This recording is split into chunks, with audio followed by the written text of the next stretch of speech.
Hey everyone, welcome to episode number 15 of Scouting Session. I'm Jérôme Bérubé, and as always, I'm joined by Brad Allen. So this week episode will be about the 2025 World Junior Hockey Championship.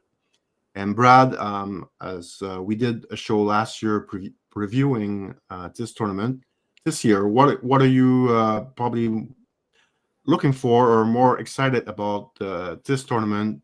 Maybe team wise or maybe player wise. What are you more looking forward to watch in the coming? It's starting next week, so it's we're almost there.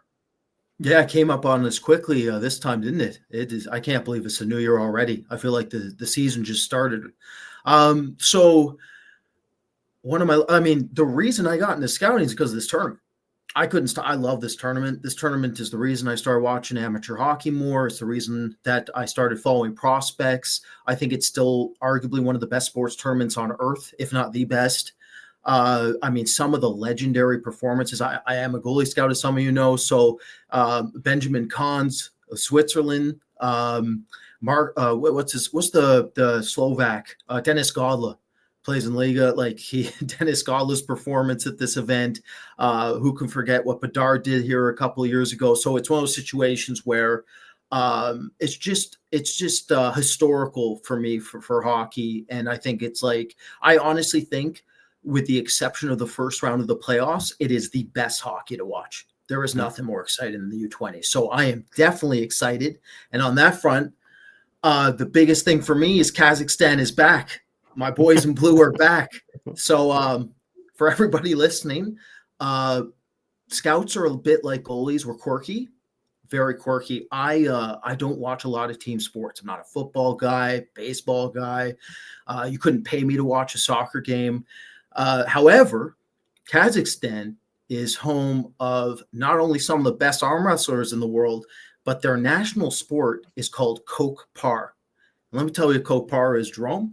It's where you take a bunch of the most menacing human beings on earth, put them on a horseback, and then have them basically play rugby with a dead goat carcass. It is the coolest sport on earth. It's in Kazakhstan, and I can't wait to watch my Kazakhs at the U20s. Let's get going.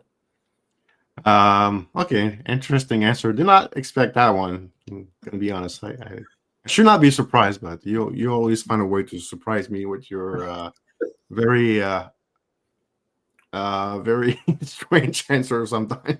I was hoping you're going to use the word creative. Strange. No. It's a bit of creativity in there. Kokpar? Come on, nobody watches Kokpar but me. At least here. Yeah, going back to the tournament, like I'm with you. Like when I was 8, 10 years old, this is when I started watching this tournament. And I've been pretty much watching this tournament for like almost 30 years at this point. So every Christmas holidays, this is what we watch. Even as now, I don't really watch as much NHL, but even back then, when I used to watch a lot of NHL, the NHL did not exist during that 2 week period in the holidays. So it was all about this tournament. So I'm pretty excited for this year. It's not far from me, so it's in Ottawa, so it's gonna be pretty cool. I was just in Ottawa last week for the Team Canada training camp, so looks like the city is pretty excited about the tournament. So I'm looking forward to it. What I like now watching this tournament. Last year, probably my favorite team to watch was Norway. I really love watching Norway last year. Unfortunately, they didn't qualify this year, so I'm not going to be able to see Stian Solberg this year. So I'm looking forward to see which team is really going to, draw me in this year. So I don't know. Is it going to be Germany, Latvia? I mean, if there's any Latvia fans, they are the best fans in international hockey. So we'll see which team. I was looking at the different roster of the team, and we're gonna go through like each roster in this episode. But I see Canada, USA, and Sweden as probably the three favorite, and then I'm looking forward to see which one of the Czechia, Slovakia, Finland, and then after that you have the last three of Latvia, Germany, and Kazakhstan. So I'm looking for who's going to be able to upset one of the top three team. So that's what I'm really looking for to watch at this tournament. Who's gonna be the troublemaker in this tournament? Who can get in the top three? So, and I also think it's pretty. I don't think there's a really a standalone favorite to win. I feel like you can ask me today, I could tell you Canada is favorite, and you can ask me tomorrow, and I would say Sweden is favorite, and you guys can ask me 2 days from now, I would say USA is favorite. So I think it's a three-way race at the top, but there's always surprise in every tournament. That's what makes this tournament so fun. We think we know what's going to happen, but it always change. There's always players that they don't perform as well. Sometimes there's some injuries. Sometimes there's a hot goalie coming out of nowhere that can win a game or two on his own, and then that becomes a huge upset, a huge storyline. So all that, I'm pretty excited about this tournament. And just by the way, we're going to talk about every team, but we're also going to talk about a team that is not going to be at this tournament. We're going to talk about Team Russia. So we made our own Team Russia roster, and I just mentioned there's no Canada, USA, Sweden. They are probably in a three-way tie for being the favorite. If Russia was at this tournament, there's no three-way tie anymore. Russia is the favorite to win gold. Their roster is stacked, and we're going to talk about it later in the show. But Brad, let's start previewing. Maybe we can start with Team Canada. So I'm just going to pull the roster so viewers can see the roster. Always very controversial. Every time Hockey Canada released their roster for for that tournament, and it was the case again this year. Maybe Brad, your first impression on the roster and how they build their team, and also as we follow the NHL draft. They have 3 draft eligible player, actually 2 draft eligible player and 1 for 2026. Maybe we can start with the draft eligible prospect here, and Ivan Kovic and Martone. I don't think Ivan Kovic will play unless an injury, unless Carter George and Bjorn Larson are not good. But Martone, I think, will have a pretty big role on that team. So maybe we can start with the draft eligible, maybe what we expect from them, and we can add McKenna to that list also. Sure. So as some of you already know, like Porter Martone is being described as a Corey Perry Tkachuk hybrid. And so far this season, we've strongly disagreed with that assessment. However, recently, after getting some more information, talking to some NHL scouts, it appears that that comparison was primarily for the version that they saw last season. So I didn't watch a ton of Martone at all last year. I typically try to stay away from watching the minus ones. Let you do that so that I can come in kind of fresh, and that way you can kind of tell me where they were, and I can tell you the update, and we go from there. And in the case of Martone, if he indeed was Corey Perry, it's time to bring it out. That's what you do with the U20s. It is time to shine. It is time to get that grit factor up and start initiating in a way that really makes the opposition upset with you. Because that's he'll finish his checks. He plays hard. Don't get me wrong. There's sandpaper for sure. But under no circumstance have I seen the chaos generation of a Tkachuk or Perry. I want to see some chaos from Martone at this event. I'm going to be very interested to see how his skating holds here. Can he keep up with the pace of play in transition at a tournament like this? That's going to be one of the big ones for me. Also, one thing that you probably haven't heard outside of this podcast, but I hold strong in this, in my belief that his handling rates are mixed. He has a good set of hands. He can make dynamic handling plays. Don't get me wrong. However, the spectrum of outcomes is there's a wide error rate here. Like, he can make mistakes a lot when he's overhandling pucks or with how he tries to handle a puck through a triangle. I want to see how clean he is. I want to see how efficient he is. And I want to see if he can get underneath people's skins. That brings me then to Schaefer. So with Schaefer, we were the first to put him number one. Some people have since come on board with that. Others are holding steadfast on Hagens or some other prospects. For us, Schaefer is bona fide number one right now. It's not really close. This will be the tournament where he can absolutely solidify that status relative to Hagens, depending on his performance. It's also, even though he's first year eligible and he's dealing with some other fantastic defensemen that are on this team, I expect him to get a lot of minutes and a lot of opportunities here, unless he makes a lot of mistakes early. That's a big component of it. He was in today's practice. He was their number one power play guy, so he's going to play a lot of minutes. I think him and Molendyk will be the top 2D on that team this year. I think they really missed Molendyk last year when he broke his wrist just before the tournament. So, and both are really strong skater. They can really move on the ice. So I think those two will be really key player on that team. McKenna, maybe we can just touch on him. Obviously, he's next year eligible, but we have seen him, last year at the U18. I saw him at the U17 last year, and then we saw him at the Olinka and also in the WHL. He's playing with Caden Lidstrom last year, so we got to see him, while watching Lidstrom. Obviously, really talented player. Saw him this past week in Ottawa.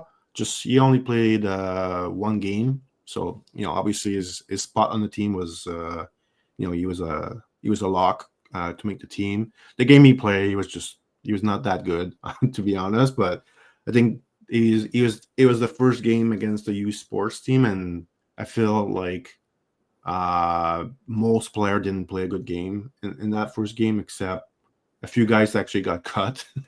Like Beckett Seneke, who, in my opinion, the best player on the ice in that first game. Maybe I could touch on it because I was really surprised by that one. But yeah, so we know McKenna, like how good he can be. I'm looking forward to see how they're gonna use him on which line. Like I think it's a bit unfair to have people like think, he's gonna have a Connor Bedard like tournament. Like that's a lot. And he's also a year younger than them. Well, not technically a year younger, but I expect him to dominate next year's tournament. This year tournament, we'll see. I think he's going to be an important player, but I don't know. I'm not sure yet we're going to see a guy completely, dominate this tournament. Just remember last year, Macklin Silbrini had a good tournament, but didn't dominate. He's doing pretty well with the Sharks this year. So, I think we have to be patient with those players, even though they're so good at a young age. What Connor Bedard did back in 2023, you're not going to see this every year. Like it's just everything went right for him at that tournament, and opposing team didn't have any answer to his shooting abilities, and so. But even if McKenna is not a dominant player at this tournament, people don't panic over this. He is going to be fine long term. But I'm looking forward to see how the coach use him, and I think the coach is very demanding about defensive hockey, so like play away from the puck. So we'll see. He's the youngest player on the team. He probably is not the best defensive player on the team as of now. So we'll see. We'll see how that goes for him during those games. Anybody, Brad, you want to maybe mention that is on the roster that you're gonna maybe focus a bit more on? Well, I'll just say, to your point, like look at Lafreniere in his draft year at this tournament, like or his -1. Sorry, not his draft year, his -1. He struggled. Mhm. He had a Yeah. lot of difficulty at this event. Quentin Byfield, even in his draft year, didn't have a great tournament by any stretch of the imagination. Some top end blue chip prospects have a very difficult time at this event. So to expect McKenna to go full Bedard mode, yeah, it's a bit too early for that, I think. But don't get me wrong, like it's not going to be debate with McKenna first overall in 2026. He's at a different level. I remember watching him at the U18s live and watching him in practice, and then taking some video of him and then putting him up against other top end prospects like Hagen's, and like it's not close. Like the talent level's ridiculous on McKenna. Like the hands are unreal. The hands are at a different level than basically any other prospect at this event. So yeah, I think the other thing we should mention, you asked a bit earlier about, is like why is the roster constructed the way it is? Canada is coming off one of the worst U20s they've ever had. So they're obviously going to have to try to compensate, and one of the ways they're doing that is through risk management. So look at their defensive players that are the defensemen they brought in. Most of them are more calculated cerebral defensemen who can play 200-foot games. They left Perek off the roster. They left Yakimchuk off the roster. Those are very dynamic offensive defensemen who can struggle defensively, specifically with fast skaters, fast transitional games, physical hockey. You look at teams like Czechia, it's the biggest team I've ever seen on paper. I think their average height's 6'4". They're massive. So can Perek keep that boxed out and contained off a rush? And then you look at Yakimchuk. Yakimchuk still struggles with his pivots, still struggles with the skating occasionally. He can get overwhelmed. And that's where teams like the States and players like Moore can come in and just fly by him. So Canada is trying to put themselves in a position where they can insulate their team, and they're fortunate where their goaltending, not that Rousseau was poor or anything. Rousseau actually, I thought, was one of the only good players last season on the team. Was a surprise to me. But obviously their goaltending's a step ahead this season. Carter George has already won gold at the U18s. He has international experience. He's a very calm, collected, and poised goalie. That is essential in a tournament like this. So him, it will be very interesting to see how he matches up against Marcus Gidloff and Trey Augustine, because Gidloff right now in a redraft for the goalies of last year, he is now entering the top 2-3 phase. We had him fourth, so we just missed on the spot where I think he should be now, which is third, 2 or 3, maybe arguably 1. And Trey Augustine is the hottest goalie going into this event. And Michael Hrabel's also playing really good hockey coming in. So Carter George is going to have to stand tall here. But the team, you could definitely see they really wanted the center depth, the 200-foot players, and insulators on the back end that are more risk-free and understand how to mitigate risk defensively through cutting down angles successfully and staying above the puck and ahead of the play. And retrieving, right? So there's basically, they don't want to see a position where they don't medal again. Let's put it that way. Yeah. I mean, I have some disagreement with some of the choice. Like, I'll say Andrew Gibson I was very surprised that he was a guy that I don't think he's having that good of a year with the Sioux this year. Like, at least offensively, his production is way down from last year. And I don't think he played well at all in game 1, but he didn't play in game 2, so he was already like a lock for the team. But some guys I was happy to see making the team. Cole Baudouin, really like. I think he's going to be maybe the most popular player with the crowd in Ottawa. He's from there, and he plays a really physical, physical type of hockey. Incredible forechecker.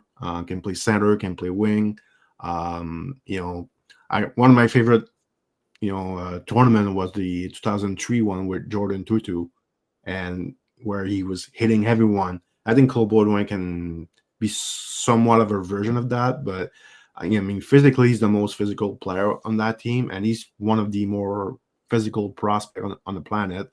So I'm looking forward to see him. Matthew Cadafor, he was injured all week of the training camp except the last day where he got to play the last game. I was really happy he was healthy because he's a player I like. Very like swift knife army type of player. Can play center, can play left wing, can play right wing. He's good on face off. Can kill penalties. And if he has to play an offensive role, I don't think he will at this tournament, but just in case, he can play with good players as he showed in the queue playing with Jordan Dumais in Halifax. And I guess my surprise of that team was obviously Seneca being cut after a really good showing in camp. Um, the game one against U Sports, I thought he was the best player on the ice. Him and Carson Rakoff really looked good together. They were creating some really good um, scoring chance, mostly in the second half of the game. The chemistry for the the whole game for basically every player was a bit. The first, let's say, 30 minutes was a bit hard to watch, to be honest. But I really thought they really second half of the second period, Seneca was really good, and with Rakoff, and in the third period they also were really good. So what happened in game two? They split them. So uh, you guys were too good. We can't have you being that good. So I thought Seneca was still good in the second game, but not as good as the first game.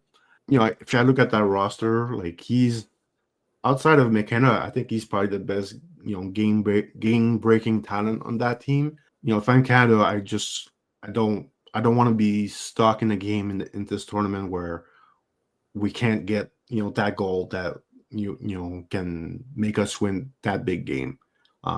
Seneca has been a highlight reel machine in the OHL in the past month. Like it seems like every game he does highlight reel goal or highlight reel assist. He has this ability to create offense out of nothing. He's a high end talent, and I think only maybe McKenna has more talent on him than on this team. So yeah, I was pretty disappointed when I saw he didn't make it, but I get it. Well, I get it. I don't get it. I don't get it because he would be on my team, but there's always sometimes it's not always about on ice stuff. So and Pinelli I think was the big surprise making the team. I don't think he had a bad camp, but I didn't really expect him to make it, to be honest. Like when I saw the training camp roster, I was like, I want to say I was surprised that he was there, but not really since his coach is there. But for the fact of making the team, that was a bit of a surprise. Like I don't think he was awesome in the tournament. And if I'm gonna pick a energy, versatile depth player on my team, I probably pick Denver Barkey ahead of him. Barkey was cut for a second straight year. Not to disrespect anyone, but if it's any other coach coaching Team Canada, probably Pinelli probably doesn't make the team, but he still could have like a pretty good tournament. He's a guy who can really shoot the puck. I've seen it in the OHL, and he does play with some good energy. He does play with some physicality, even though he's I'm I think he's the smallest player on Team Canada. I think he's yeah, I think so. I think he's the smallest player on the team, but he does play with some physicality, which is good. So we'll see. And I'm also pretty excited to watch Bradley Nadeau. Really like this player in his draft year. So again, I think Team Canada will be one of the three favorite to win gold. Lots of pressure. It's in Ottawa. It's going to be the atmosphere is going to be crazy. Maybe Brad, do you have any last word maybe on the team before we move to Team USA coming up? Sure. Behind the scenes, the actual industry scouts I've talked to, the most baffled they are is by Seneca's absence. And when it comes to the roster construction of these teams, there is politics that end up as part of it, and that's just the reality of the World Juniors sometimes. And it's one of those situations where Canada is always going to have the focal point of debates when it comes to like roster construction, what they're trying to do. But there is a couple points. One is they're way better than they were last year, I think. Two, you mentioned it a little bit. Their center depth is phenomenal, and they have a lot of hybrid players who can play wing or center, and that gives them a lot of opportunity to switch depending on if there's chemistry issues early. So it gives them a lot of adaptability in short order, which is absolutely mandatory to a tournament like this in order to win it. All right, let's move on to Team USA. Who won the gold medal last year against Sweden in the final. That was a great game last year. So let's take a look here at Team USA. So here's the roster. So this is the roster before the final cut. They're actually having their camp as we speak. So they started their camp yesterday. So should have the final roster later, maybe by Thursday or Friday. Well, I think we can start with goalie Brad, Trey Augustine. We mentioned him a bit. This is his third tournament, which is doesn't really happen to see a goalie being the number one goalie for 3 straight years. He's been good at Michigan State, as you mentioned. He's the oldest goalie coming in. I really like Zed Bume on defense. We rank him super high last year. I look at their decor. I think Bume is going to play a lot of minutes. If I look at the other defensemen, I think not that they're bad, but they're a bit too average, I think, for me. I think you have Bume, you have Cole Hudson, and then you have AJ Emery. But I don't know. I think they're missing maybe 1 or 2 really good defensemen on that decor. So I think Bume will be super important for that team to succeed. And I think in the semifinal, the final, I think he's going to be, he's going to have to be a monster for them. And offensively, they have lots of talent. You look at James Haggins, you look at Ryan Leonard, you look at Gabriel Perreault, they have some wild card like Trevor Conley, like Cole Eisenman. So they have a lot of potential weapon offensively. One guy I like, he's pretty underrated, Danny Nelson, from I think he plays at Notre Dame University. He's always been good internationally, so I'm looking forward to watching him this year. They just added Max Plant to the training camp roster, so we'll see if he actually makes it. So Brody Zimmer, Brad, that's one of our favorites from past draft, from last year's draft. Not a good skater, but just a hockey player. That kid is. He was the captain of the U18 team last season, so I'd be shocked if he doesn't make the roster. What's your thoughts on this team? Maybe not as good as last year, but still, I think they really have a strong shot of maybe going back to back with the gold medal here. Well, from a scouting perspective, my first thought is you look at the decor, maybe there's a room for Logan Hensler to actually really play minutes. That matters. That will be huge for us. We need that. Give me that. So Hensler's been up and down for us. His peak performances look very good. Looks like a bona fide, to me, like the now third best defenseman available in this class, I'd say. But it's one of those situations. He's been up and down. Let's see if he can have a consistent tournament and get some minutes. That would be really, really good for us to get some data on him and figure out exactly what we're dealing with. Obviously, the huge one here is James Haggins. Haggins has been good, but he hasn't been great. Can he elevate himself? Can he for you, Jérôme, like, you've been talking about it with me behind the scenes that you're wanting more from him. Can he actually deliver here and make you a bit worried that maybe he does need to get moved back up into our 2 slot, or at least be in contention here with Schaefer again? That's a huge one for me. I'm looking very forward to seeing him in this environment.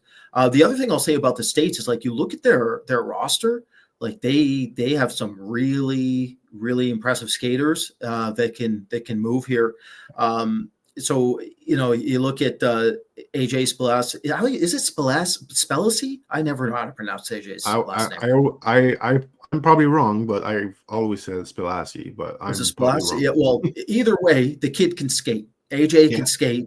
Great So athlete. that's a great athlete. Aaron Manetian can skate.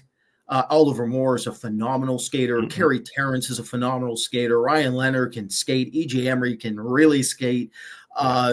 Just go right through Logan Hensler. Like, this team absolutely has some speed. So that is going to pay dividends when it comes to their forechecking game, when it comes to being able to stay above the puck, when it comes to just making sure that they are dominant in transition. They have a tremendous amount of speed. So the other factor is, like, he's fast too. I've knocked down this kid a little bit. I don't mean to. I'm just trying to be as objective as I can as a scout with him, and that's Blake Fiddler. Blake Fiddler's here. I'm a little surprised by that, to be honest. But if he makes the team, can he actually show me something that makes me think he can actually be a real prospect again? Because maybe I'm in the minority. I still think he has to be a converted power forward. I stand by that. Maybe we'll see at this tournament. You never know. You never know what's going to happen at the U20s. So, I am interested to see him. It's one thing about the U20s I should mention to everybody is, like, this is an opportunity for us as scouts to actually see some of these kids, because honestly, we don't get to see their development too often. We don't. We have no time. We're very busy trying to sweep the whole draft for this class and next year's class, and trying to figure out what we're dealing with. And especially because this draft is a very poor one, we have to really go out of our way to try to find anything that fits as a potential draft. So this is a huge opportunity for us as scouts, just to evaluate the development curve of some of these players and where they are relative to the trajectory we theoretically thought they would be on when we first put them in a ranking. And that matters for us. We got to figure things out. Can Trevor Conley actually show a 200-foot game? Can he play as a team player? Can he play within a system, or is he going to put himself in a bad spot like he did at the U18s? Right? Mm-hmm. What's he going to do? Is Cole Iserman going to show everybody that he was drafted way too late? He was the best scorer in the draft, arguably. Was he drafted way too late? Well, let's find out. I think Gabe Perreault is one of the best draft picks in the last 5 years by the Rangers. Can he live up to that? Right. So let's find out. That's what this is all about. So, but the States to me are the front runners again. I think the States are the favorite to win the whole thing. They're for sure top 3. And I'm with you. I don't think they're much worse than last year. And also, the States have a distinct advantage over everybody else in this tournament because so many of them come from the program. They are so aware of each other's games. They all have chemistry together. That will play a significant role in this. Yeah. So let's move on to the next team. We're going to go to Sweden. Let me pull the roster here. But Sweden, they've got some really impressive player like Axel Sandin-Pellikka being one of them. You mentioned your goalie Brad Gidloff, who has been really good this season. Shockingly went really late in the draft. It's crazy. Yeah, like legitimately crazy. If he was small, then it's like, okay, fair enough. Like I get it still. It takes some teams respectfully longer than others to adapt and realize that Dustin Wolfs exist, Devin Levi's exist, etc. But he's 6'6", so that's unbelievably late. 19th picks or goalie selected, I think. Yeah, that was. Honestly, it wasn't one of the more shocking thing I saw at the draft. Like he's our 4th ranked goalie, and he's not Russian, and he's the 19th rank, like the 19th goalie chosen in the draft, are just pretty insane to me. And he's doing well in the SHL this year with Leksand. So I'm pretty I'm pretty pumped to watch him at this tournament. He was a bit of a late bloomer coming in last season, so it's not a guy we saw at any U18 tournament, U17 tournament. So that's going to be a lot. Though. He played U20 at the end of the year. He was good too. He was solid there. Yeah, he does have a bit of international experience, a little bit. So if you look at that roster, obviously Sandin Pelika will be the key player on the backhand. Theo Lindstein, Tom Willander. So they have a really good top 3 group here. Some good depth guy also, but the mainly that age group has been it's always been about Sandin Pelika, Willander, and Lindstein. So both those 3 had a good showing last year at this tournament. A year older now, I think they're really gonna give some, like, those 3 guys can play easily 25 minutes a night, maybe even 30 minutes a night. It's not really a problem for them. So I think those 3 are really the key of Team Sweden. If you look at the forward group, draft wise, obviously we're gonna have our eyes on Victor Eklund. I think he's gonna play a pretty big role on that team. Elsewhere, I think Linus Eriksson is a really smart player that can play on any line. Felix Angerström, a guy that we have talked about a few times in this podcast over the last few months. He's going to play. He's playing in the American Hockey League, so it's going to be fun to watch him at this tournament. He's a player we really likes. He's such a good playmaker, and hockey sense is excellent. If I look at, obviously, Otto Stenberg will be I believe he's the captain of the team. So he's going to be an important player for them. And personally, I'm looking forward to watch Herman Traff. He's a guy that I got time for him at the draft last year, but he was not a guy that many people were talking about. So I believe New Jersey got him in the 3rd round or 4th round. It was later in 3rd, wasn't it? I thought it was the 4th or 5th. Yeah, maybe at least 4th. But I'm looking forward to watching him. That's crazy. Yeah. That is an unbelievable value pick. He's a big kid with some pretty good skill too. So I'm looking forward to watching him. So yeah, if I look at the forward group, it's good, but it's nothing exceptional. But it's really the defense I think that's gonna drive this team to possibly a gold medal. Sweden, are you gonna win a gold medal? It seems like every year we say this is Sweden time to win a gold medal, and it never happens.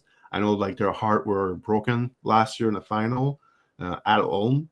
So maybe this year is their year. I feel like we have said this for many years. Yes. Brad, maybe your thoughts on Team Sweden this year. As important as Zeev Boom is to the States for this tournament, Axel Sandin Pelika is equally as important to Sweden. He's going to be everything. If he plays up to his ability, that could be the difference between gold and silver, bronze, right there. That's the guy. The other thing I'll mention is, like, you look at the roster, it's good. I like it. I like the roster construction. Their back end's very, very fast. Willander can really move, skate with the puck. Lindstein can outlet a puck better than almost any other prospect. And then obviously you got Pelika. So you got 3 big guns there on the back end. They could do a whole lot, 8 minutes, as Jérôme mentioned. But the other big thing I'll say about the forward crew, typically, like, Swedes aren't that mean. They're not that physical. Like, that's kind of like the stereotype of, well, look at this crew, Jérôme. Like David Edstrom. You have Jack Berglund, you have Anton Wahlberg, Herman Traff. Like, these are players that can play big. They can play big hockey, and they need to, because admittedly, as you mentioned, no game breakers. There's no superstar talent on this team. Like, Frondell didn't play himself onto this team. So it's one of those situations where they don't have a McKenna from Canada or Hagens. They don't have anything like that. They're going to have to do this by committee. They're going to have to do it in a dirtier way than they probably typically are used to. And they're gonna have to do it in a structured, team-oriented way where they play a heavier set game than you typically see from the Swedes. So I'm very interested to see that. Obviously, from a goaltending perspective, I am very interested to see an update on Gidloff. I've watched him a little bit this year, but the U20s will be telling. It reminds me of Freddie Anderson when he was redrafted by Carolina. I remember watching him at the World Championships, and his small area skating game was still behind. He got eaten alive against some teams at that event, and I'm wondering what will happen here with Gidloff. Because if anybody was ever asked, like, what happened? Why did Gidloff get drafted as late as he did? It's because his small area skating game was nowhere near where it needed to be in his draft year, and then his lateral transfer rates were not that impressive. Though I thought they were improving as the year progressed, even though he's one of the older goalies in the draft. So those would be the two big concerns I would argue most teams had with Gidloff. There was a couple others, but yeah, he's playing lights out. I think one thing I'll say too, from a goaltending perspective, this event's awesome for goaltending. Like, there's a lot of really high end goalies that could make a huge difference and decide everything.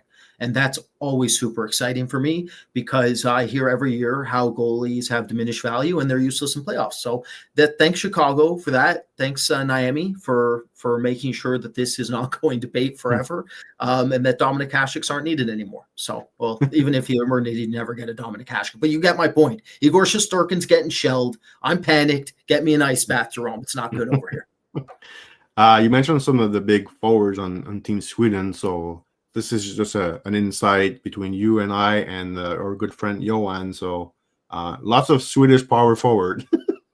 So Johan, I know he's watching all the time our show, so that's for him. A lot of the Swedish power forward to Washington's tournament. Let's move on to the next team, Brad. Let's go with. Let me get the screen up. Let's go with Team Czechia. There you go. Speaking of big goalies, they have one, Michael Rabel, who's going to be in his second tournament. He played last year. Didn't go as well last year. Like, he was up and down. He was bad.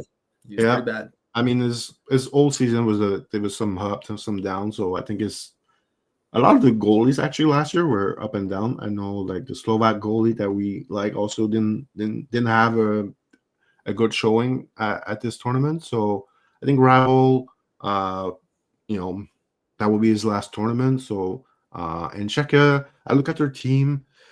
I don't know. I think if they want to go far, maybe get in the final or in maybe a bronze medal game, I think they're going to need Rabel to be really good, because I look at their forward group.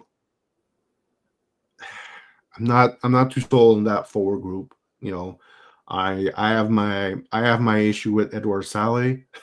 I have had those issues since his draft year. I know things are. I didn't watch him in the AHL, but number wise, looks like it's doing fine for him.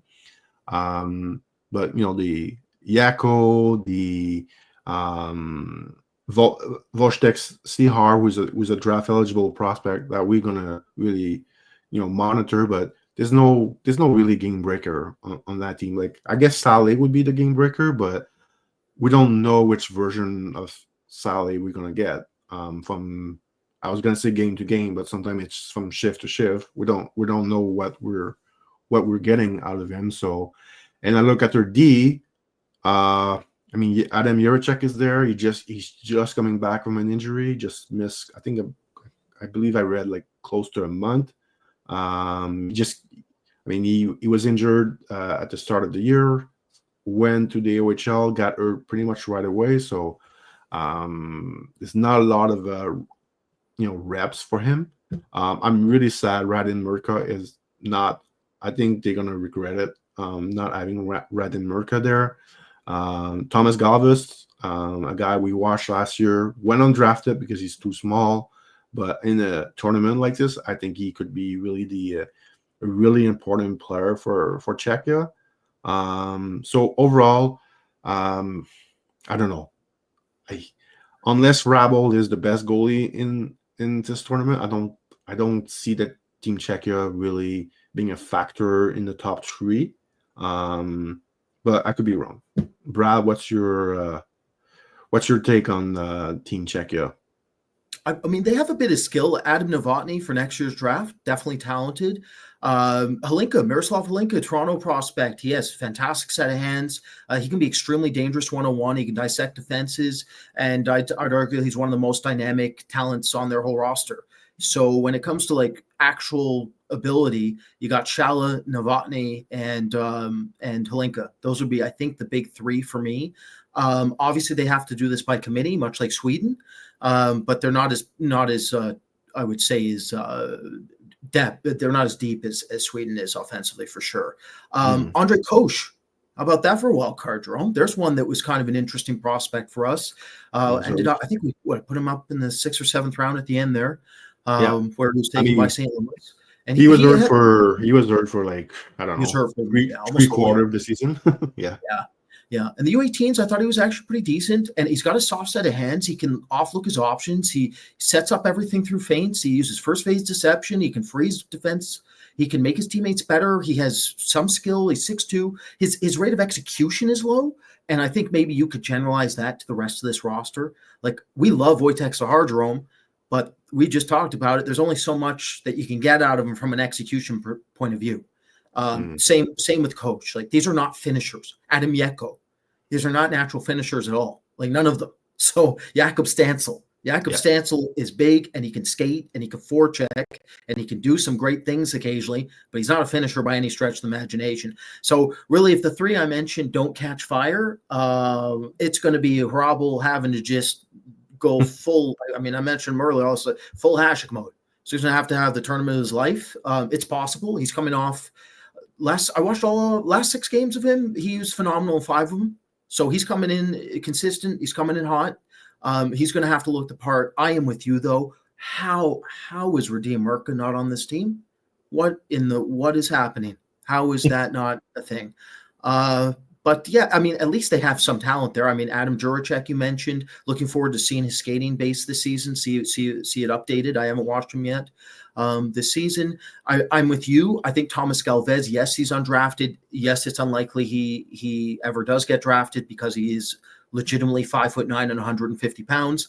But he does matter at a tournament like this. It's going to really matter. Like, he can transition. He can process play very quickly. He's game. He's already played a lot in extra liga, so he's got a lot of pro experience. That's one thing we should probably mention is some of these kids do have pro experience, which can go a long way to helping against some of these other rosters that have less so. So they have that on their side. But yeah, I think they're kind of the dark horses for maybe being the team that upsets someone. As long as Rabel's cook, I think it can happen. Well, I mean, if it happens, it's going to be because of Rabel. I think they might be a bit challenged offensively. And defensively, I look at their decor.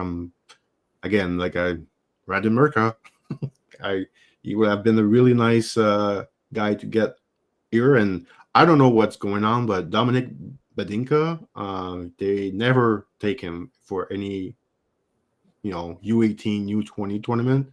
And there's some stuff between him and the coach, I believe. But, he would have been he was a high 2nd round pick in the NHL draft.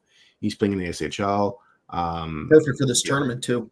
They need exactly. Him. They really need him. So it's kind of like it sucks for them that there's some disagreement. But anyway, maybe let's move on, Brad, to the next team here. We're gonna talk about Team Slovakia. Let me pull the roster here. Team Slovakia, they're gonna have there we go. So this is the update roster. They just made some cut this week.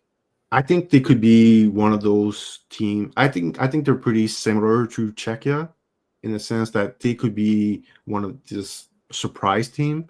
But I think there's a big question mark for me is the goalie. I look at the goalie that they have. Samuel Urban, who's playing in the USHL with CU City, I believe. Not really a good goalie, I think. So I don't think that's the type of goalie that's going to win games on his own. In big matchup against top team. I'm curious to see Mikhail Prado, who's a draft eligible goalie, did really well at the Alinka. It's a big step for him playing at this tournament. He's playing, in Slovakia, playing on the U18 team that is somewhat similar to the NTDP. I wish he was playing in elsewhere, probably in North America, to get more viewings. But he's a 6'5" goalie. I thought he did pretty well at the Alinka on playing in front of an average team. I believe they were pretty average at the Alinka, and he saw a lot of shots. But I don't know. I think this kid's got some potential, and he's ranking our top 5 for our goalie rankings. Defensively, obviously, Maxim Sturbak will be the main guy on the back end. Nobody plays better for Slovakia than Maxim Sturbak. So yeah, him and Slavkovsky. Once they put on that jersey, watch out. Yeah, he looks like a rock star playing for Slovakia, and then he looks a bit more average when he plays elsewhere. Well, either in the USHL or in college. But yeah, he's going to play a lot. A guy that could use this tournament as maybe like a somewhat of a reset for his draft year is Luka Radiojevic, who played in last year's tournament at 16, but it's not been a pretty fun season for him. He left Sweden, went to play in the USHL. He's starting to get some points, but as far as his draft stock, I think he's a bit in trouble because he's a small defenseman who is not a really good skater. That's usually not a good sign. You can ask Thomas Galvis about that last year, and Galvis was a good skater compared to Radiojevic. So, but I feel like he's going to be probably after Sturbak the more important player on their back end. Offensively, there's some interesting guys. I think obviously the Dvorsky. I really want to see a good tournament by him because I was a bit underwhelmed last year by his tournament.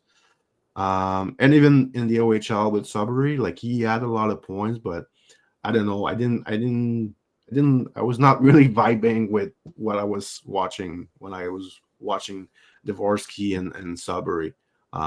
He's in the AHL this season so far. But like I want to see a dominant player. Like that would be his 4th tournament. So he needs to bring his A game. Other interesting player offensively, draft eligible Thomas Paulsebol, Brad. We have time for him for this player. I believe we ranked him 37 in our November ranking. I would suspect that should move up in our next ranking. Miroslav Satan, who was drafted in the 7th round last year, his father, Miroslav Satan, he's a 6'6", 6'7" forward, really raw. Obviously, his bread and butter will be front of the net. That's where he's gonna, get his goal, screen the goalies. So he could be useful on a power play, playing that role. Jan Chauvin who's playing in Finland, interesting player that I'm actually looking forward to watch at this tournament. I have kind of struggled to get good viewings of him this season in Finland. So, and maybe the last guy I'll mention is Juraj Pekarsik, who I think is probably their 2nd best forward. He's playing the Q with Moncton. He's been pretty good. Obviously, the skating is a bit of a problem for him. But he's a really good player, really strong passer. But the skating is a bit what is a bit of a drawback to his game. But in this tournament, I don't think it's really going to matter. But I think with Dvorsky, he's the top. I think Dvorsky and Sturbak, they are the top 3 player for that team. And if they want to upset one of the top 3 teams, they're going to need those 3 guys to bring their A game, and they'll need one of the goalie to really, bring it. I don't know which goalie it's going to be, honestly. Brad, maybe a few words on Team Slovakia here. Sure. So yeah, Samuel Urban does have international experience. We watched him at the U18s last season. To Jerome's point, Prattle is easily the most talented goalie on this roster, and I think probably the most slept on goalies in this entire draft. We do have him top 5. It's one of those situations where he does play in Slovakia too, which is the equivalent of the AHL over in Slovakia, and he is on the equivalent of the program as a result of being in the Slovakia U18 team. Now, what's fascinating about the Slovakia U18 team is they get absolutely drum rolled over there. It's like 70, 80 shot attempts against per game for Prattle. So that can be useful because it means Prattle's already used to being under siege in a higher pressure environment where he's dealing with older players that can skate better than his teammates. That's exactly what he's theoretically going to have to deal with here. This is obviously not a Slovakian juggernaut like we've seen for the last couple of years, where they had a lot of blue chip prospects coming in like Simon Nemec and Slavkovsky. That's not what they have now, right? So to Jerome's point, though, they do have a couple of new kids coming in that absolutely are going to have to make a difference if they're going to succeed here. And, he just mentioned Pobasol. Thomas Pobasol is, I don't know what's going on with Slovakia, Jerome. I feel like their prospects are getting underrated a bit here. Pobasol, I don't hear him mentioned that much. He is on pace for better production than Philip Macer in their first year of draft eligibility in Extraliga. Like he's on pace for over 30 points. He has a full-time role, top 6. He's playing 17, 18 minutes a night and looks fantastic. He looks like he's getting better. He is one of the older players for the draft, but he expects Slovakia to have to lean on him heavily. The other factor is with Juraj Pekarczyk, he's used to being more of like a role player for a line and being a Swiss Army knife kid for a line and being a support role type of player, forechecker. In this tournament, I feel like he's going to have to become a driver, Jerome.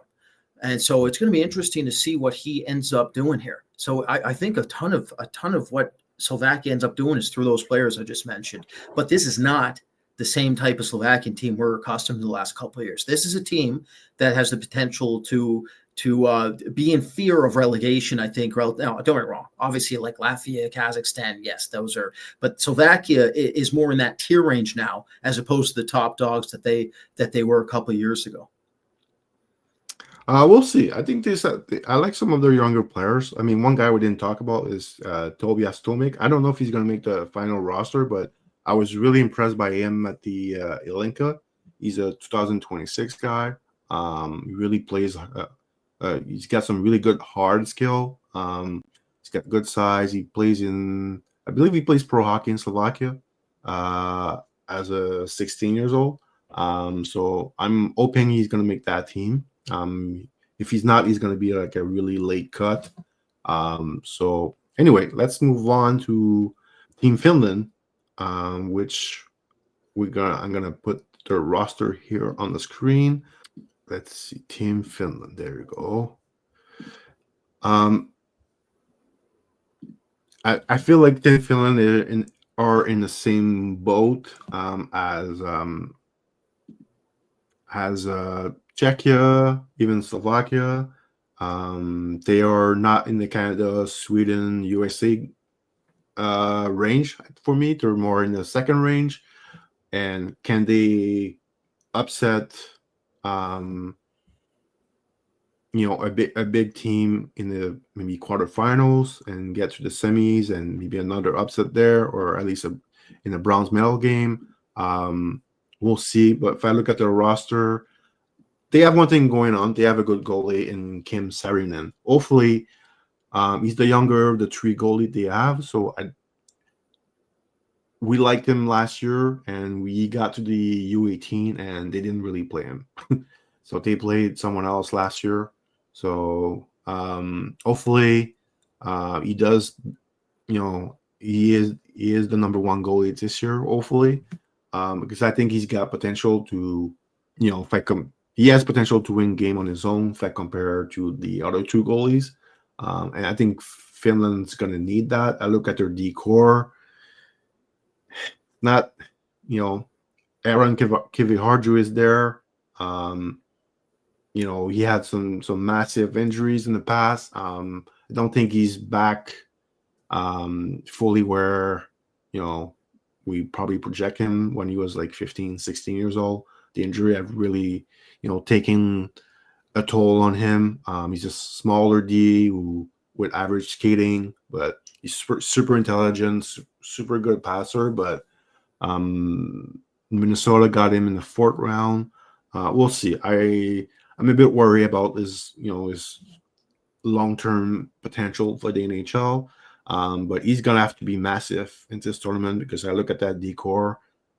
Neminen is okay. Pianemi is okay too. Sebastian Sony, we watched him last year. He's okay. Akesen's a bit too average, I think. One thing about this roster, though, Brad, is that half of the roster is playing in the CHL.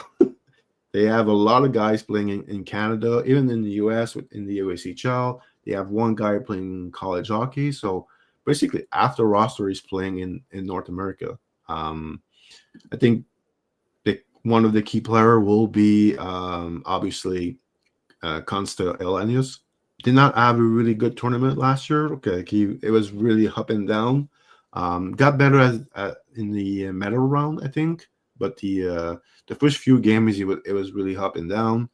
Emil Hemming, we took some heat last year for our ranking of him. He still went in the first round, but he's not having a good season with Barry this year. Only last time I checked, I believe he had 5 goals. Like that's a guy who should have 15, 20 goal at this point, and he's got 5. He's a shooter. At this point, I think our ranking is looking good. We'll see. Dallas Star, or there's no better team to make us look bad. So maybe I'm not gonna. Hey, one's looking good for us though. Big Cell. We had Big Yeah, Cell. I'm pretty sure we loved him, and he's yeah, doing it yeah. real good so far. But there's a few others that we completely miss, and we're not gonna talk about it. But yeah, Wyatt Johnson, Stan Coven. So but yeah, so Emin, maybe it's a good tournament for him to bounce back from a tough first half of the season. Earliest Mittinen, like we love that player last year. We had him in our first round. I believe he was ranked 20 on our final list. He went 40 to Seattle. Really nice pick by Seattle, and he's been good this year. I've watched a lot of him because I watch a lot of Carter Bear.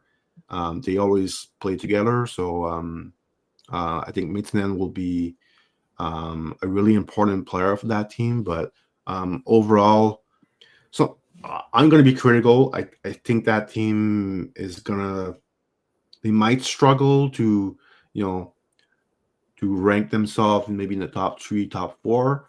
But one thing about Finland, even though if you think their team is lacking talent, that team, if it usually, because last year was a bit up and down, but usually that team really works hard. They're a smart player, and it doesn't matter who's there and who's not.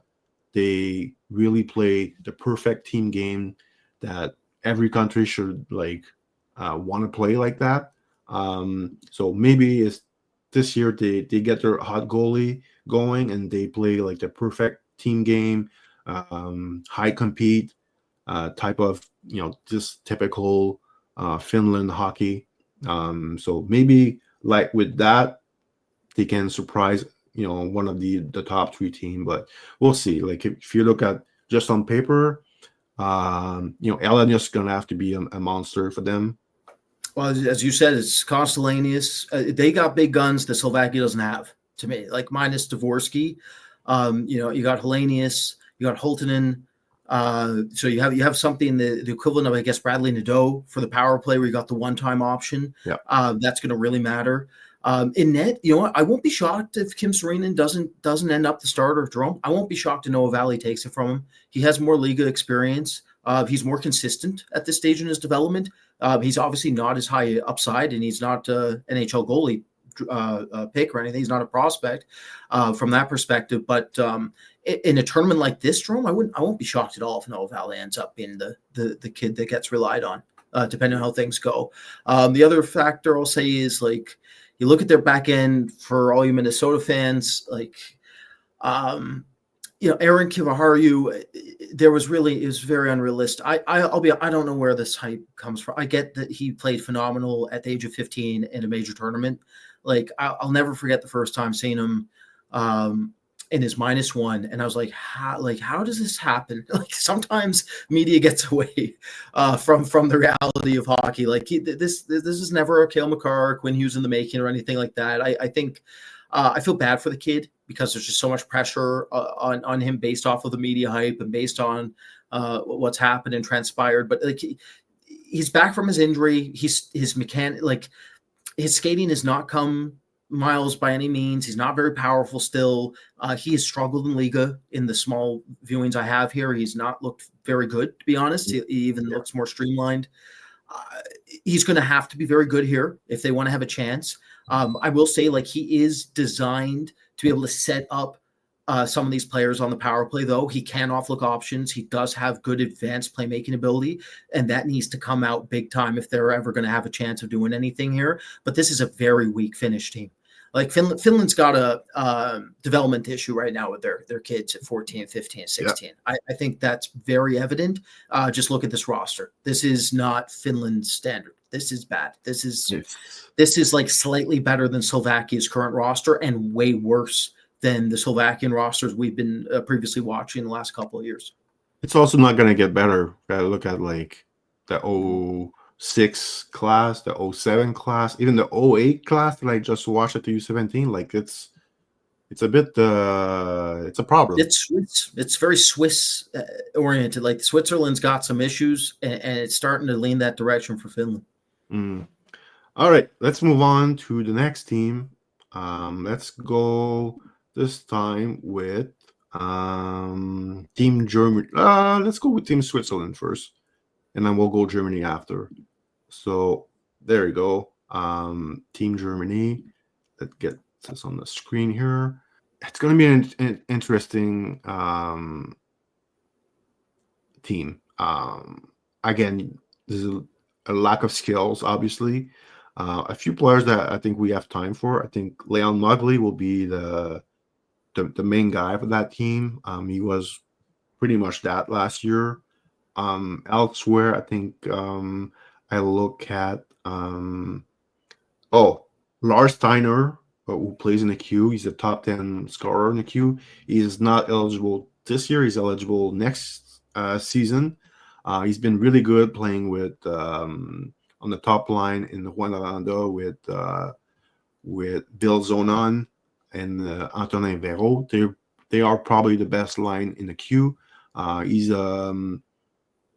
it's funny, like Juan Aranda had a really good undersized Swiss player a few years ago.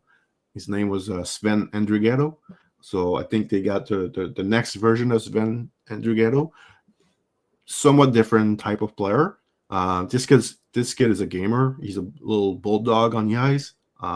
More of a shooter than a passer. But really nice find by Juan Aranda getting this kid, and his game has really flourished in the queue. But yeah, this is a team that it's going to be a bit of a problem generating offense. They're gonna need some really strong performance in net.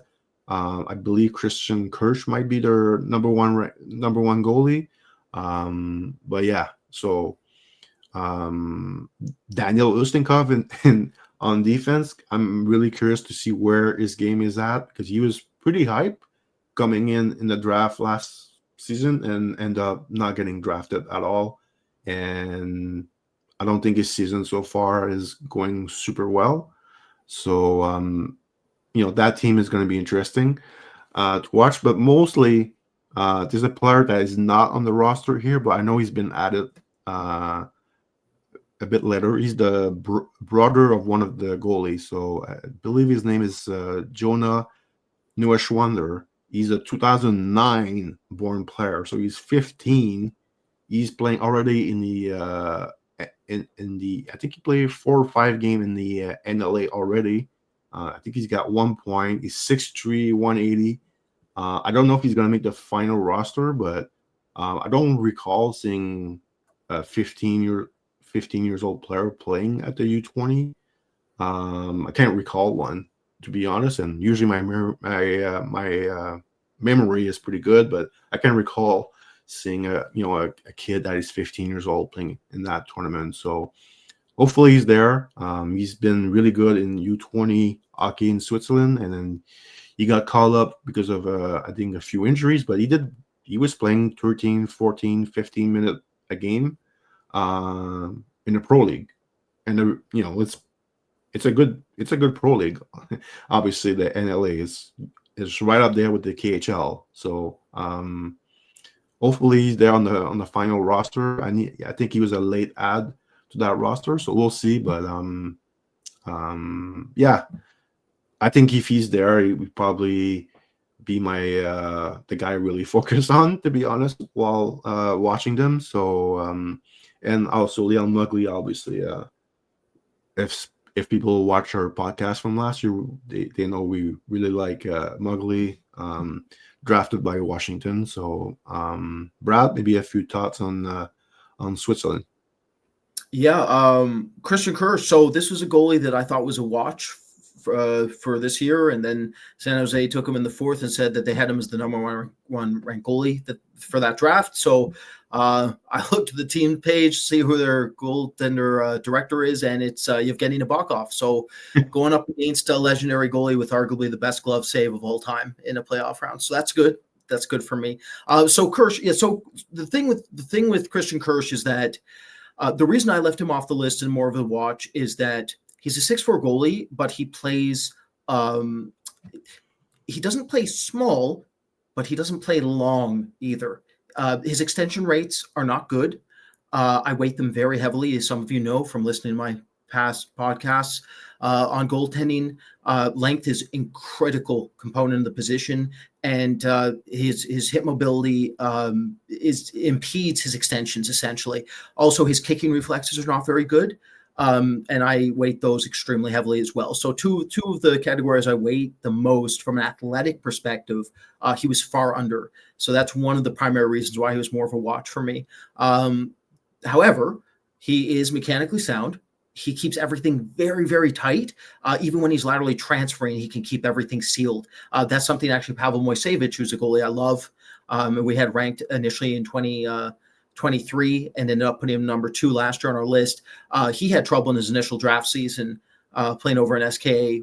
He would keep everything open when he was laterally transferring. It would cost him.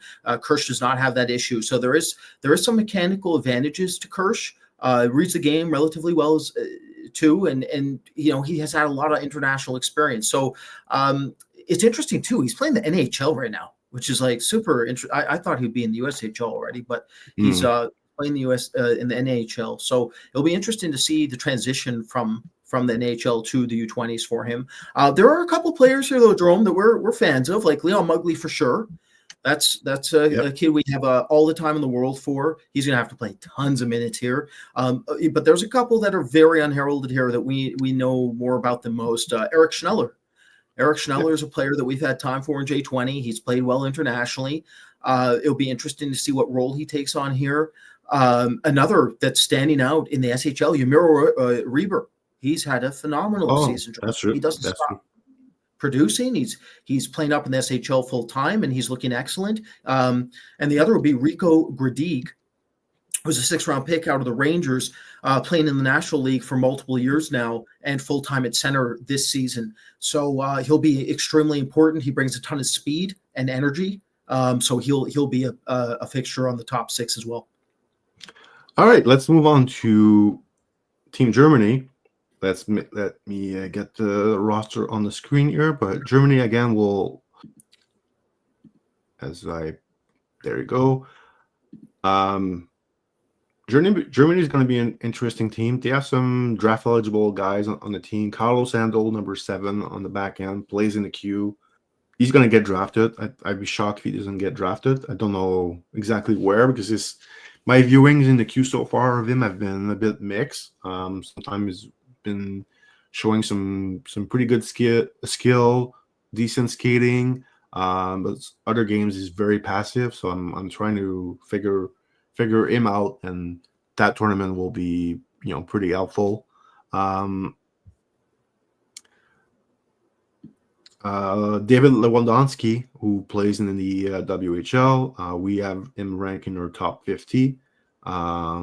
He's doing fairly well in the WHL. He had a bit of a slow start, but I think he's doing fine. Other than that, I think that's going to be a bit of a roster that is challenged offensively.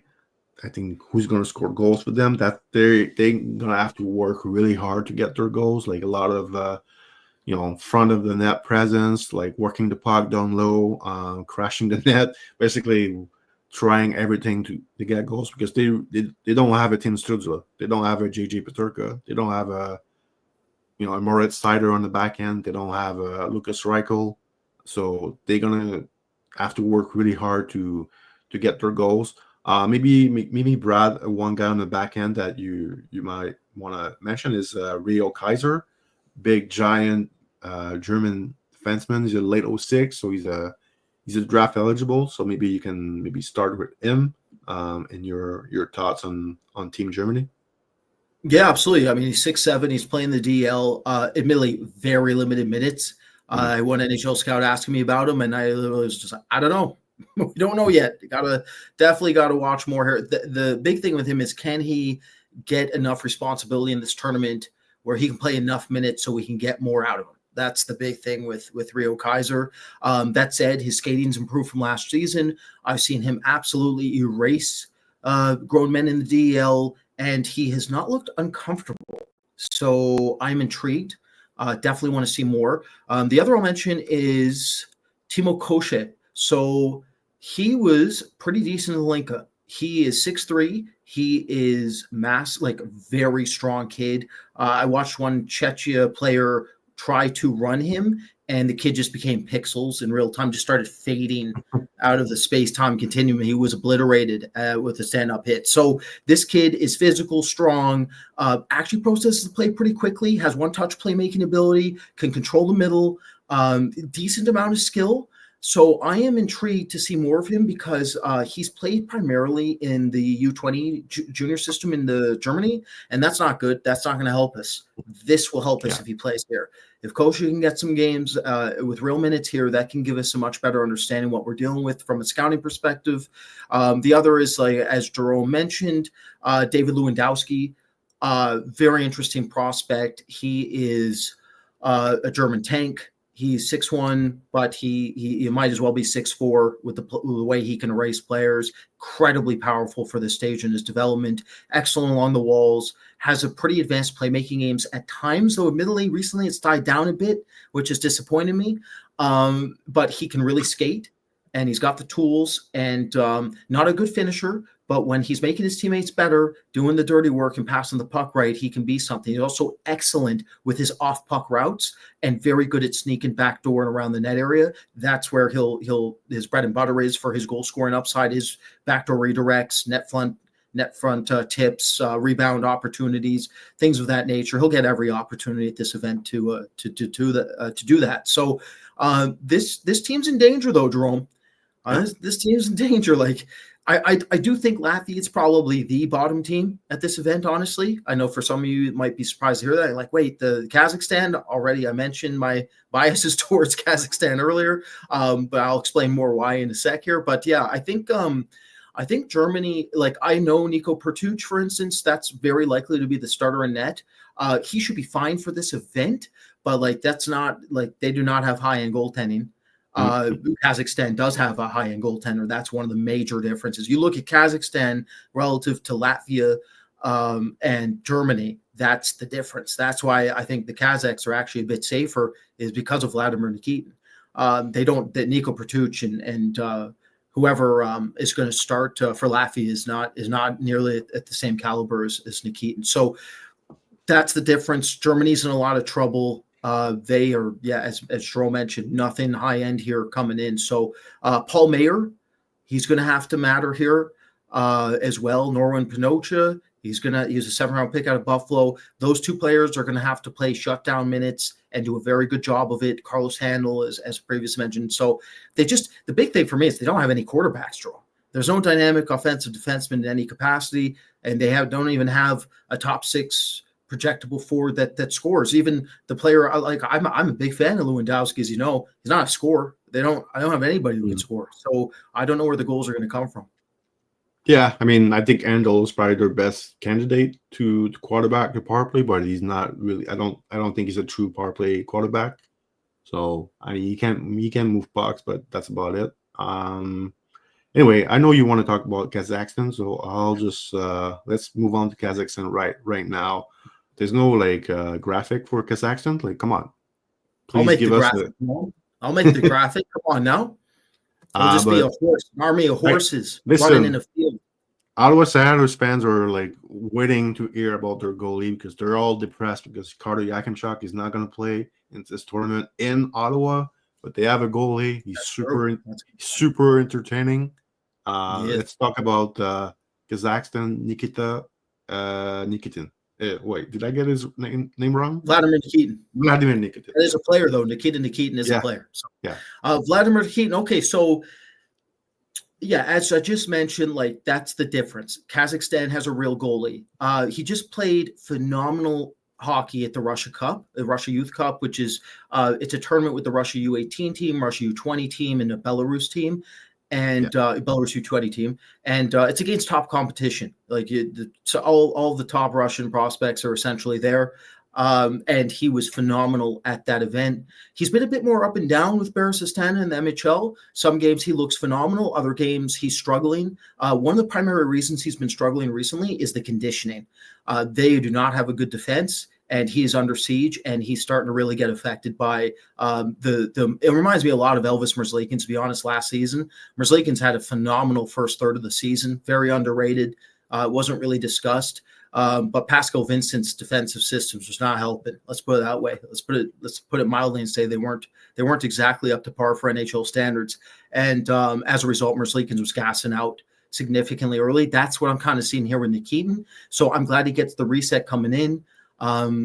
So yeah, the thing with Vladimir Nikitin for all the Ottawa fans or just fans of goaltending in general, what do you think? So he is a legitimate throwback at the position. We're talking Kirk McLean, Game 7, 1994, stack the pads, desperation saves, Patrick Waugh, let's come out 20 feet and rob somebody with the glove and then stare them down. That's kind of his instincts. However, he came over to the BCHL. He started modifying his game. He had one of the best peak performances I've ever seen against the Penticton Bees, where he was just absolutely incredible in that game, showed his ability to peak, and then carried that over here this year where he's really starting to play with more structure, and that is absolutely needed for him. But he is a super athlete, 6'5" super athlete who can do basically everything. So if he's playing up to his ability, this is the goalie who can just single-handedly steal a game.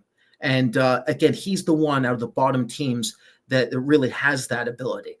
The other factor is there's two names I'll mention here. So one is Asanali Serkinov, who is playing in the WHL. He stood out to me at the U18s last year. I got an opportunity to stand near him near the glass. There is a big kid. It's about 6'4", 200 pounds. Plays a depth role out of Spokane, and he's played well. He's played pretty decently from what I've seen. Obviously, he's more of a net front guy. That's where he gets his goals. The bread and butter is the net front, but he's also a banger. This kid will launch himself at other players. That's going to have to happen. There's going to be a whole lot of that, but he's really the main piece to their team that needs to do some damage offensively because they're going to be very limited from a forward perspective. The other I'll mention is a player I've been tracking for a little bit, and he really stood out to me early in the MHL when I was tracking and watching Nikitin, and that's Boris Orazov. So Orazov is an overage defenseman. He's 19. One thing that's fascinating about him relative to a lot of these other kids we're talking about is he plays in the KHL full time. And he doesn't play just 5 or 6 minutes. This kid's getting 15, 16 minutes tonight sometimes. He's actually getting secondary matchups against top 6 occasionally, and he's doing well. Like, this is a pretty surprising prospect for me. He was a watch for me for the last 2 years. He's now entering the territory where I'm going to force Jérôme to watch him here shortly. But stylistically, very similar. And I emphasize stylistic. Obviously, he's not as good a prospect, but stylistically very similar to Filip Hronek at the same age. Not as offensively gifted, not as talented, but in terms of what they look like aesthetically, visually on the ice, how they move pucks, very similar. This kid as well, he should get all the minutes in the world. And unlike Germany, where I don't think they have a true power play quarterback, this kid is that. This kid has a bomb from the point. He could just blast pucks all day. He has some advanced mechanics. He can score from the line. He can set up his passing plays. And the other thing about this kid that really matters, Jérôme, is that when you look at their skill of just this team in general, like, it's not a high skilled team, which means when it comes to receiving passes, the pass reception skill set's going to really matter because you're going to have to take bad passes and make something happen with them. This player is very good at operating with his pass reception on his backhand. So if his defensive partner's getting in trouble and getting trapped, this kid can come in. He can deal with the bad passing plays that his defensive partner might be making and still make something out of them and get the puck moving up the ice. That could really matter. So those are the 3 players for me for Kazakhstan that have the most impact potentially. And it could be the difference between them getting relegated to them being able to stay up.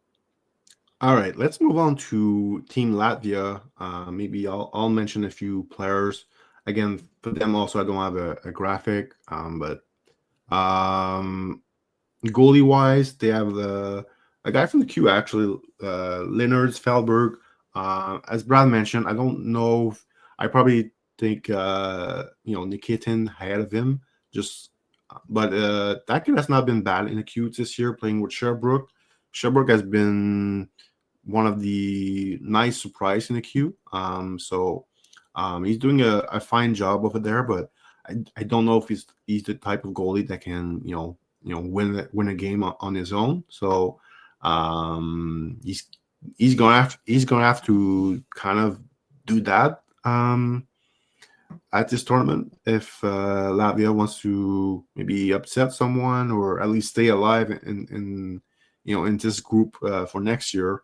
If I look at their backhand, Petras Bulans, another guy from the Q, plays in Shkurimi, his 3rd year in the Q. If he's not the best defenseman, he's probably the 2nd best defenseman. He's a good puck moving defenseman.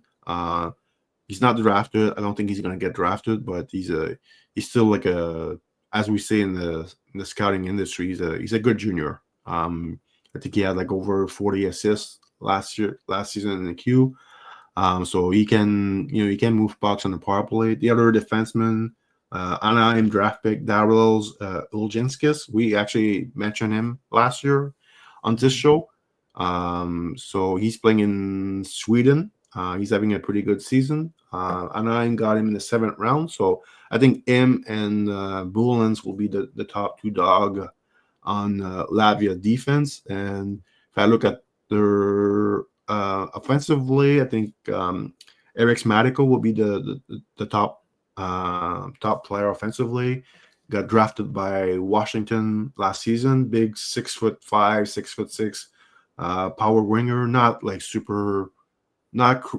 not super talented, but does a good job down low, front of the net. That's where he's going to score his goals at the pro level. He's playing his last year in the Q. He's with St. John. Looks like he's going to get traded soon. The Q trade period is happening right now, so I think you're going to see his name being mentioned in the trade pretty soon. Maybe a few others to mention. One guy that I'm somewhat intrigued is Oliver Murnix. He's a 2008 born player. He's playing in the USHL. So I want to keep an eye on him. He was a high draft pick, I believe, in the USHL drafts, and he's not doing too bad in it for a 16 years old rookie in the USHL. So I'm gonna keep an eye on him. But yeah, for Latvia, that's probably mainly the player I want to mention. Maybe Brad Bruno Osmanis, who's playing in Sweden. Maybe another guy we can maybe mention that could be an interesting player for that team. But outside of those guys, I mean, not many people playing pro for Latvia this U20s. He's one of them. Yeah, he matters. Yeah. So, those guys will be the key player, I think, for Latvia to to stay alive in this group and stay in the A group for next year. And it's a really small country, but nobody has more passionate fans than Latvia. So hopefully they stay in Group A. And now it's time to talk about the team that is not going to be at this tournament, Team Russia. So just for fun, I did like quickly a roster of what that team could look like this year. Like I've done this last year too, and I believe the year before too. And every year I feel like they would be the gold medal favorite going in the tournament. So we'll start with the goalies, Brad. Again, Russia and goalies, it's perfect. So we got a really, obviously the number one goalie would be Yegor Zavragin, the Flyers draft picks, and then the number 2, number 3 goalie. Not really in order. Zarubin should probably be the number two rank, number 2 goalie on that team, but obviously Zavragin would be the big dog on the. I mean, he's the best goalie prospect on the planet. So he's doing really well in the KHL this year. So no surprise there. Yeah, ahead of Askarov in his development right now with the same age. So that feels really good. That feels about as good as remember Michael Caine in the Muppets Christmas Carol when he gets visited by the ghost of Christmas past, and then he's just caught looking at the love of his life fade out, and he's just bawling his eyes out on the park bench, wondering what went wrong. That's me. That's me and Yegor Zavragin. That's if I ever get haunted by the ghost of Christmas past, it won't be for crying over a girl. It's gonna be crying over Yegor Zavragin. Let me tell you something. That is a painful lesson for me about growth and development and trying to calm down and remember curves and how people work. But yeah, so he is arguably the top goalie prospect in the game right now. Again, he is ahead of Askarov at the same age, so that tells you all you need to know. And he would be the bona fide, like in a tournament where you need a one and done. Yegor Zavragin's your guy. So Zarubin as well, one of our top ranked goalie prospects last season in Calgary system there. Number 1, Brad. Number 1. Yeah, it was number 1. We had Moisevich too, right? So we like Russian goalies, except for the one that's the best, apparently. So oops, that's my bad. But yeah, the Russian goalies, there is no better 1-2 punch in the entire tournament if they were to play. Yeah, let's look at their defense again. Pretty good defense, and lots of size here. If you look at Simashev was 6'5". Okay, Gulyayev is smaller D, but Silyaliev 6'7", Timur Kol 6'4", Sharavin 6'3", Shokrin 6'5", Limatov 6'4", and Ishminikov who's 6'3". So maybe that would have been the biggest defense ever at this tournament by a team. Utah would have passed out if they saw that. Utah staff would have just passed out. They wouldn't be able to watch Russia even play. Yeah. Very, very strong defense, obviously. Imagine like a defensive pairing of Simashev and Silyaliev together to shut down, top line from Canada, top line for USA. That would have been really cool. And obviously Gulyayev could have been their power play quarterback. Like that top 3 is as good as any team. I think I would say Sweden is probably has the best top 3 with Sandin Pellikka, Lindstein, and Willander, but I would take that top 3. It's debatable. Yeah. It's close. It's real tight. All right, so let's move on to the forward. Again, lots of good player in there. I'm also gonna have a trivia question for people after that, but Demidov, Daniel Butte, Surin, Rykov, Mikhail Ilyin, Gridin, Chernyshov. I put Chernyshov there, but he's injured right now. But this is not reality, so he's on the team. Mukhanov, Artamonov, Rumashevsky, Avramov, Ryabkin, and Koroki. So very deep, very deep roster for the forward group. Again, like as good as any forward group we've seen.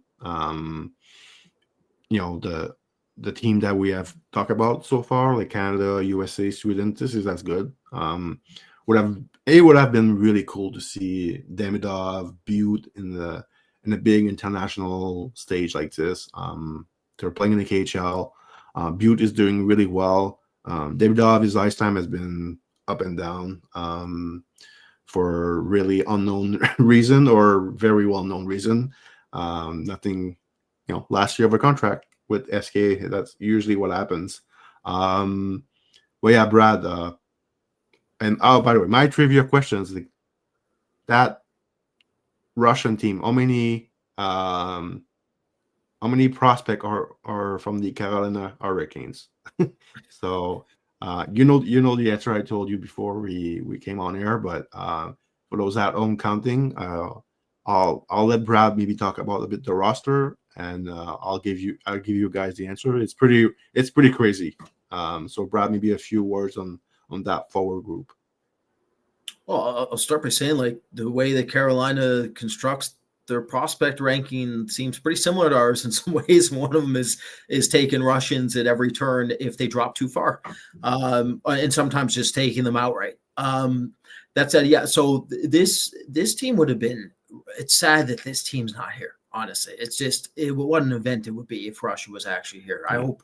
I hope that people come to their senses and let these kids come over and start playing.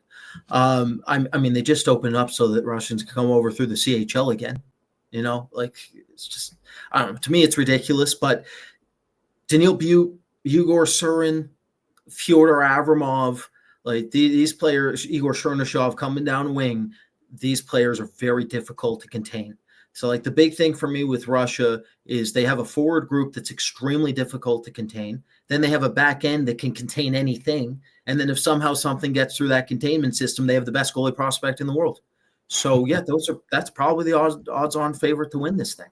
It'd be awesome to see them go up against the States and Canada and maybe Sweden this year. It would have been awesome. But the good news is, like, one thing that this exercise tells us is how healthy Russian prospects still are. Because admittedly, the MHL has been, it's gone down a little bit in terms of overall play, I would say, but it still speaks to the volume of how many prospects Russia turns out. Russia's a massive hockey market. Some of the most passionate fans you'll ever see are in Russia, and it's certainly cold enough to play there most of the year. So it makes sense as it's a hockey hotbed, and I'm glad it is. It brings such a unique dynamic to the game. I feel like the hockey's not the same without Russian players, to be honest with you. And that's not just from a goaltending perspective, though. They are absolutely the best in the world at that position. So,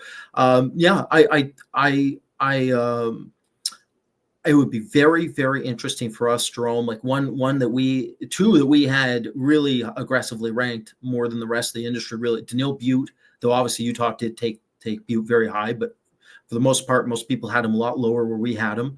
And Yegor Surin, Surin, who's built for this type of tournament. Like, Yegor Surin is supposed to come in and run people over, and he would have done just that. And I would have been really interested to see what he would look like in this type of event. But overall, it's a heck of a roster.